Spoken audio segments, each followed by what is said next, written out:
What's going on, guys? Lawson Turner back with another episode of the Cover 2 podcast, as always. And due to last night's technical difficulties, we didn't get those two videos out till this afternoon. They are up. Go check those out. But we're going in on last night's NBA action, and we had two series closeouts.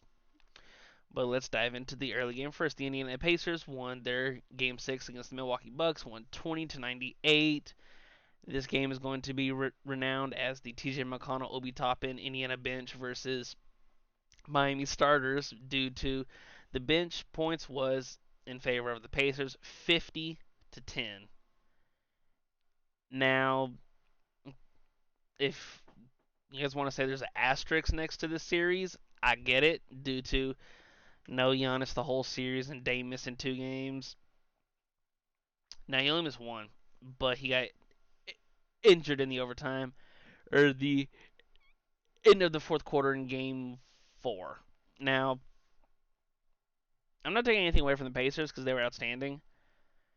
They outshot Milwaukee. They outdid them in the paint, fast break points, which we all knew that Milwaukee is one of the slower paced teams.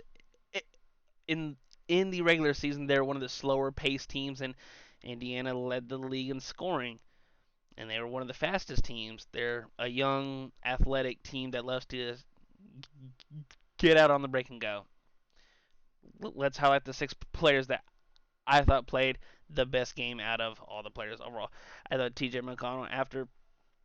Now, I know I said last video that Pat Bev might be the best backup point guard. Well, him and TJ, they're kind of, you know, 1 and 2 for me on any given night, and Pat Bev he wasn't good at all last night. He was flat out bad, and I'm not even going to get. Oh, pardon me. Yeah.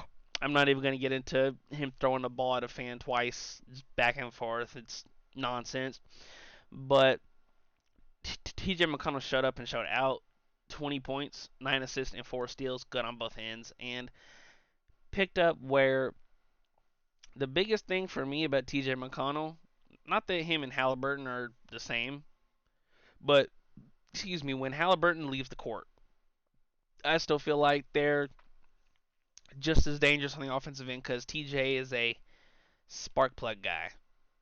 He's someone you can insert in when your starting floor facilitator leaves the court, and he has, it looks like, no issue running the offense. And he's not known for his shooting.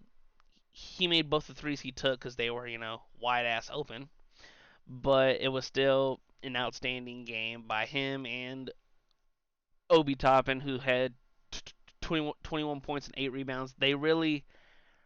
The bench just the bench dominated when like Miles Turner was in foul trouble the whole game.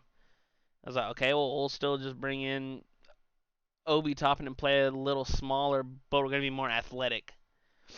And I thought that was that was the biggest difference for me.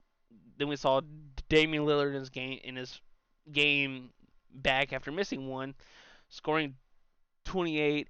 Now he wasn't, efficient. He was, 7 of 16, 4 for 12 from 3. Now he did get to the free throw line 10 times, made all his free throws, which is good, but they're still going home nonetheless. Bobby Portis also played a really good game, 20 points,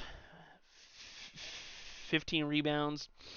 It's I felt that I t- like I took Milwaukee to win the series because I thought if the series went long, Giannis would come back around 6 or 7, and it was just not meant to be. I guess it it sucks because since the Bucks won the title, they've gone like first round exit, second round exit, first round exits, and you have this once in a damn near lifetime superstar, and it's like you can't take more advantage because I thought they were going to go on like a crazy run. Like it's the 5th year after your title run. I assumed they would get another. Now we know how good Boston's been, and Boston and them have kind of ran the East as opposed to not necessarily representing their team, the Eastern Conference in the finals, but those two big-headed monsters are just going back and forth.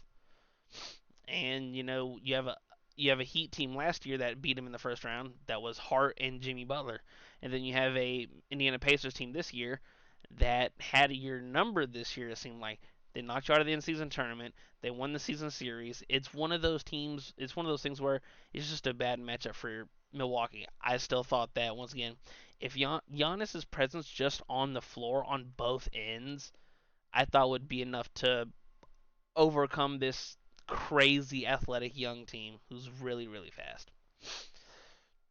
Extremely fast. Points in the paint, Indiana won 60 to 46. Half your points in the paint for this young team is crazy. 21 points in a transition. Like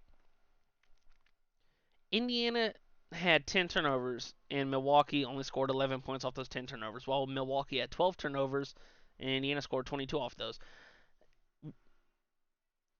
Indiana also led the league in assists, and they've led every game this series in assists.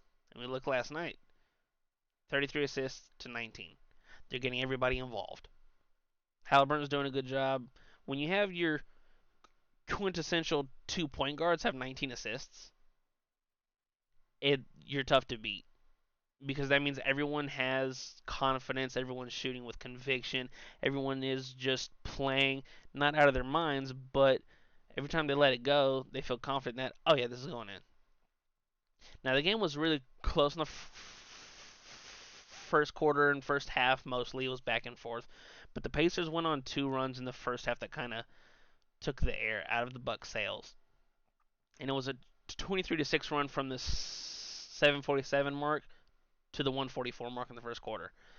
And being outscored by 17 in a 6 minute stretch it's damning because it's like now not only are we in a hostile environment, we have to fight uphill the rest of the game. And then from the 10-16 to the 7:51 mark in the second quarter, Indy goes on a 10-2 run, and it's like, well, shit. So within a 10-minute in-game time frame, you're getting outscored by 25, and that's basically how we ended up with 120 to 98. One team kept scoring and could get timely stops and force turnovers. The Bucks just they couldn't hit the side of a barn.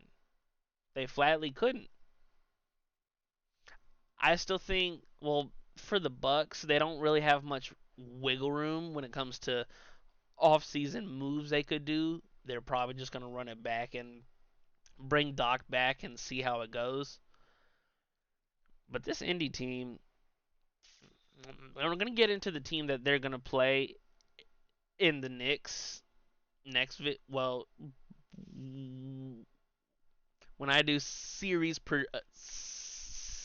predictions, it's one of those. That series is going to be fun, but that's a topic for a later date. I'm going to stop rambling now. Thank you guys for watching. Be sure to follow us on Twitter at the Cover 2 Pod 26. 2 on Twitter is TO. That link will also be in the description.